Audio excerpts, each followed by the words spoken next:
नमस्कार. माझं नाव आहे मयुरी मुंडे आणि तुम्हा सर्वांचं मी माझ्या चॅनलवरती खूप खूप स्वागत करत आहे. तर माझ्या चॅनलचं नाव आहे MM ट्युटोरियल. नाव ऐकून आहे कारण तुम्हाला वाटत असेल की ट्युटोरियल आय मीन टू से तुम्हाला वाटतच असणार की काहीतरीकडे इथे एज्युकेशनल आहे. करेक्ट आहे? You are absolutely right. आणि डिस्क्रिप्शन बॉक्समध्ये मी तर मेन्शनसुद्धा केलेलं आहे की इथं आपण काय करणार आहेत, शिकणार आहेत. सायन्स सब्जेक्ट शिकणार आहेत. इयत्ता 6वी पासून ते 10वी पर्यंत आपण काय करणार आहेत, सायन्स सब्जेक्ट शिकणार आहेत. तर सगळ्यात पहिल्यांदा आपण काय करणार आहेत, इयत्ता 6वी मधला जो फर्स्ट चॅप्टर आहे, कुठला चॅप्टर आहे तर त्याचं नाव आहे natural resources air water and land. तर हा चॅप्टर शिकणार आहे. आता तुम्ही म्हणताल की चॅप्टर तर शिकायचं आहे आपल्याला, बट ना बोर्ड आहे, ना फळा आहे, ना व्हाईट बोर्ड, ना काहीच नाही. कसं शिकणार आपण? नाही तर पॉवर पॉईंट प्रेझेंटेशन पण आहे, मग कसं सांगणार आहे तुम्ही? करेक्ट आहे? असाच प्रश्न पडला की तुम्हाला. मग आहे का नाही माझं उत्तर आहे का तुम्ही की मला तरी पर्सनली असं वाटतं की सायन्स हा सब्जेक्ट 4 भिंतीमध्ये बसून किंवा डेफिनेशन पाठ करून रट्टा मारून असा अभ्यास करण्याचा विषयच नाही आहे.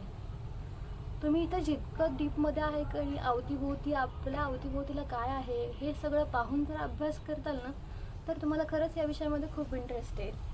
तसाच आपण आज एक प्रयत्न करणार आहे, ते म्हणजे निसर्गाच्या सानिध्यात राहून आपल्याला नॅचरल रिसोर्सेसबद्दल काय करायचं शिकायचं. करेक्ट आहे? तर आता आहे कणी आपण पुढे जाऊया. आता सगळ्यात पहिल्यांदा तुम्हाला सांगायचं झालं म्हणजे आपल्या पृथ्वीची उत्पत्ती कशी झाली किंवा कशी निर्मिती झाली त्याची, तर ते आपण ऐकणार आहेत. आता सगळ्यांनी लक्ष देऊन ऐकायचं आहे. आता पृथ्वी निर्माण कशी झाली, कधी प्रश्न पडला नसेल पडला तर आत्ता पाडून घ्या. पृथ्वीची निर्मिती कशी झाली तर खूप वर्ष अगोदर, जवळपास 13.7 बिलियन इयर्स अगो, म्हणजे कळतंय 13.7 अब्ज वर्ष अगोदर काय झालं होतं. एक छोटासा आहे कणी बबल असल्यासारखा होता. त्याच्यामध्ये खूप सारी एनर्जी काय झाली होती, स्टोअर करून झाली होती. इतकी स्टोअर झाली असं तुम्हाला सुद्धा माहिती आहे. एखादा बोलू नये, त्याच्यामध्ये आपण खूप हवा भरली. ॲट द एंड काय होतो, त्याचा ब्लास्ट होतो. सेम तसंच झालं. या बबलमधली सुद्धा पण काय झाली, पूर्णपणे त्याचा ब्लास्ट झाला. आणि हा blast within a fraction of सेकंडमध्ये झाला. लक्षात येते? एका सेकंदापेक्षा सुद्धा इतका कमी वेळामध्ये खूप मोठा ब्लास्ट झाला. इतका मोठा ब्लास्ट झाला की त्याच्यामधून खूप साऱ्या गॅलेक्सीज काय झाल्या, बाहेर पडल्या. तुम्हाला वाटेल आता आपल्या अर्थसारखी वगैरे सगळे एवढे मोठे प्लॅनेट आले, असं झालं का? नाही. तर आता हे प्लॅनेट नसून काय होते माहिती आहे, तप्त आगीचे गोळे होते.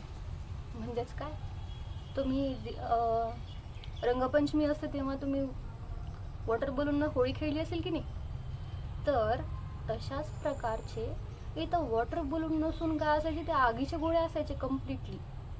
म्हणजे आपली जी पृथ्वी आहे तर ती दुसरं तिसरं काय नसून काय होती, एक आगीचा गोळा होती. तुम्ही ॲडव्हर्टाईजमध्ये आग का गोला ऐकलं असेल गड, त्या टाईपमध्येच होती. तर नंतर काय झालं की काही दिवसांनंतर काय झालं की आपली जी पृथ्वी होती तर ती काय करू लागली, स्वतःभोवती फिरायची. याचा अर्थ स्वतःभोवती ती काय करायची, रोटेशन करायची. आणि नंतर हळूहळू तिच्या फिरण्यामुळं आणि ज्या वेळेला एक्सप्लोजन झालं होतं की नाही, त्याच पिरियडमध्ये खूप सारे नंबर ऑफ गॅसेस सुद्धा बाहेर पडले. त्या गॅसेसमुळं तिच्या फिरण्यामुळं काही वेळानंतर काय झालं की ते जे ॲटमॉस्फिअर म्हणजे त्याच्यावरचा जे काय सरफेस होता पृथ्वीच्या वरचा, तर तो काय झाला, थंड होऊ लागला. आता मी बऱ्याचदा लेकरांना सांगितलेलं आहे माझ्या की म्हणजे माझ्या शाळेतल्या लेकरांना सांगितलेलं आहे की ज्यावेळेला सुद्धा लावा रसाचा उद्रेक होतो त्यावेळेला लावा रस थंड झाल्यानंतर त्याच्यापासून काय बनतंय, खडकाची निर्मिती होती. राईट? मग अशाच रित्या खडकाची काय झाली, निर्मिती झाली. आणि गॅसेसमुळे नंतर पण काय झालं की आपल्याकडे पाऊस पण पडला, म्हणजे पृथ्वीवरती पाऊस पडला. त्यावरूनच आहे की लँड आणि वॉटरची फॉर्मेशन झाली. आणि हवेमुळं काय झाली, एअरमुळं जे गॅसेस होते तर त्याच्यामुळं काय झाली, आपल्या एअरची निर्मिती झाली. इतकं लक्षात आलं? ठीक आहे. आता हे जे एक्सप्लोजन झालं की नाही, म्हणजे with in a fraction of second, तर त्या थेअरीला आपण म्हणतो बिग बँग थेअरी म्हणतो. काय म्हणतो? बिग बँग थेअरी म्हणतो. आता ही थिअरी आहे किंवा एवढ्या मोठ्या गॅलेक्सीज आहेत, आपली गॅलेक्सी सोडून सुद्धा दुसरी कुठली तरी गॅलेक्सी आहे, हे कोणी शोधून काढलं माहिती आहे? तर त्या सायंटिस्टचं नाव होतं एडविन हबल. काय नाव होतं? Edwin Hubble. तर या सायंटिस्टनी काय केलेलं होतं, या खगोलशास्त्रानं काय केलं होतं की त्यांनी काय केलं, कम्प्लिटली शोधून काढलं की आपल्या गॅलेक्सीसारख्या आणखी खूप साऱ्या गॅलेक्सीज आहेत ज्या की आपल्याला अजून सुद्धा माहिती नाही आहे. तर ते त्यांनी शोधून काढलं होतं. आता तुम्ही मला सांगा की आजच्यासाठी तुम्हाला एक प्रश्न आहे की तो म्हणजे आपल्या सर्वात जवळची गॅलेक्सी कुठली आहे? जर तुम्हाला माहीत असेल तर कमेंट बॉक्समध्ये नक्की टाईप करा आणि त्याचं उत्तर द्या. आणि जर तुम्हाला व्हिडिओ आवडला असेल तर लाईक, शेअर आणि सबस्क्राईब. आणि याच्यानंतर